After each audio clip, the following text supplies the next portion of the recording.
আমাদের প্রিয় নেতা, বাংলাদেশে 18 কোটি মানুষের ভরসা, যার অপেক্ষায় বাংলাদেশে 18 কোটি মানুষ অপেক্ষায় প্রহর গুনছেন, সেই আমাদের প্রিয় নেতা জনাব তারেক রহমান দীর্ঘ 17 বছর আন্দোলন সংগ্রাম করছে শুধুমাত্র গণতান্ত্রিক পদ্ধতিতে নির্বাচন করার জন্য।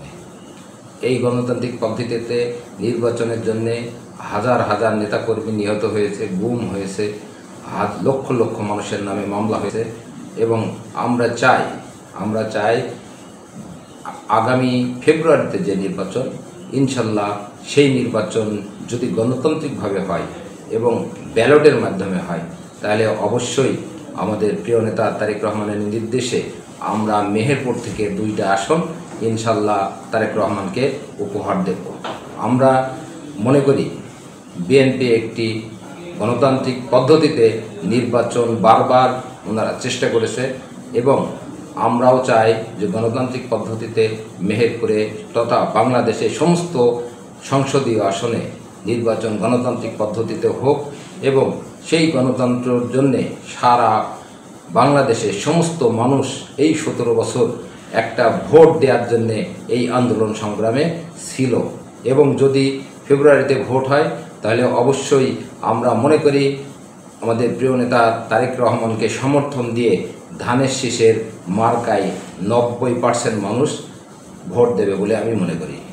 আর সংগঠনের অবস্থা আপনারা জানেন, গত 13ই ডিসেম্বর আমাদের আহ্বায়ক জনাব জাবেদ মাসুদ মিল্টন এবং আমাকে অ্যাডভোকেট কামরুল হাসান সহ 7 সদস্য বিশিষ্ট যে কমিটি দিয়েছে, এই কমিটির মাধ্যমে সারা মেহেরপুরে সমস্ত ওয়ার্ডে, সমস্ত ইউনিয়নে গণতান্ত্রিক পদ্ধতিতে আমরা সমস্ত জায়গায় নির্বাচন সম্পন্ন করেছি এবং এই নির্বাচনের মাধ্যমে একটি ওয়ার্ডে শক্তিশালী বিএনপি তৈরি হয়েছে।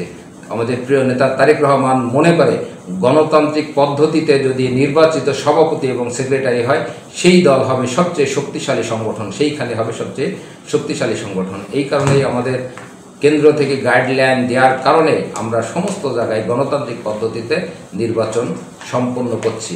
আমাদের সামনে উপজেলা এবং থানার যে কমিটিগুলা আমাদের সম্মেলন বাকি আছে, কাউন্সিল বাকি আছে, ইনশাল্লাহ আমরা মনে করি এই মাসের ভিতরেই থানা এবং উপজেলার সমস্ত কাউন্সিল নির্বাচনের মাধ্যমে সম্পন্ন করব এবং আমাদের মেহেরপুরের যে আশা,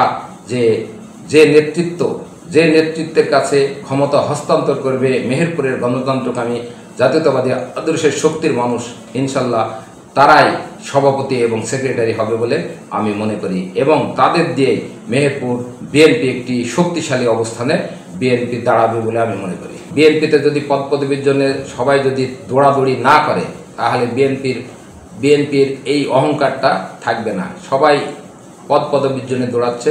ইনশাল্লাহ যারা আমাদের কিছু অংশ যারা বিভিন্ন সময় রাস্তায় বা বিভিন্নভাবে আপনাদের ফেসবুক আইডিতে বিভিন্নভাবে লেখালেখি করছে, এটা অতি সামান্য। আমাদের সাথে 95% মানুষ আমাদের সাথে ধানের শীষের সাথে আছে এবং বর্তমান আহ্বায়ক কমিটির সাথে আছে বলে আমি মনে করি। আপনারাও দেখেছেন বিভিন্ন সময় আমরা পথসভা, জনসভা করতে গেলে মানুষের যে আমরা এস্টিমেট করি তার চেয়েও 3 গুণ 4 গুণ মানুষ সেখানে হাজির হয়। কারণ তারা মনে করে এই কমিটি একটি সঠিক কমিটি, একটি সত্য কমিটি এবং এই কমিটি যদি মেহেরপুরে প্রতিষ্ঠিত হয়, মেহেরপুর থেকে চাঁদাবাজ, দুর্নীতিবাজ, সমস্ত রকম টেন্ডারবাজি এবং এই মেহেরপুরের কোনো দখলবাজি থাকবে না বলে আমি মনে করি।